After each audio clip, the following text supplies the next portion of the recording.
సారా మరియు ఆ మర్మమైన వ్యక్తి గిడ్డంగి గుండా వేగంగా పరిగెడుతూ డబ్బాలను తప్పించుకుంటూ అడ్డంకులను అధిగమించి దూకుతున్నారు.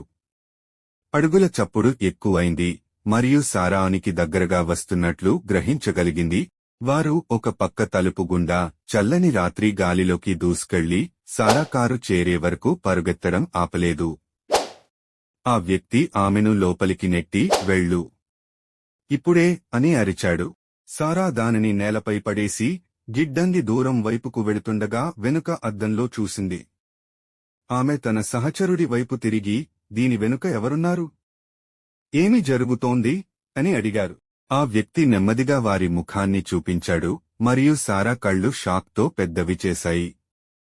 అది చాలా సంవత్సరాలుగా చనిపోయిందని భావించిన ఆమె సొంత సోదరి ఎమ్మా. భయం మరియు దృఢ సంకల్పం కలగలిసి ఎమ్మా కళ్ళు సారా వైపు తిరిగాయి. మనం ఇక్కడి నుండి బయటపడాలి ఎమ్మా చెప్పింది. ఆమె గొంతు గుసగుసలాడింది. హంతకుడు ఇంకా అక్కడే ఉన్నాడు మరియు వారు సత్యాన్ని దాచడానికి ఏమీ చేయరు. రాత్రిపూట కారు నడుపుతున్నప్పుడు సారా మనసు కుదుపులకు లోనైంది. నగర లైట్లు మసకబారుతున్నాయి. ఆమెకు చాలా ప్రశ్నలు ఉన్నాయి, కాని ఎమ్మా హెచ్చరిక చూపులు ఆమెను మౌనంగా ఉంచాయి. సత్యాన్ని వెలికితీసి సజీవంగా ఉండటానికి వారు ఇప్పుడు కలిసి ఉన్నారు.